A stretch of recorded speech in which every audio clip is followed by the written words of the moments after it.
সেদিনও বুঝিনি আমি যে চোখে পড়েছি ধরা, এভাবে আমার হয়ে যাবে।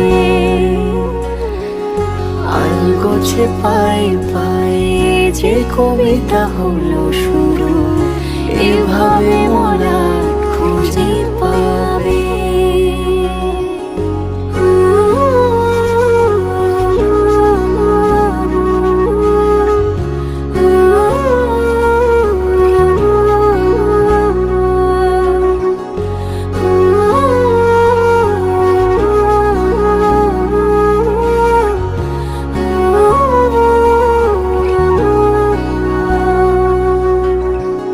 আমি তো বলিনি তাকে সাজানো সিঁড়ির বাঁকে, তবে সে কেমন করে বুঝে নিল সব।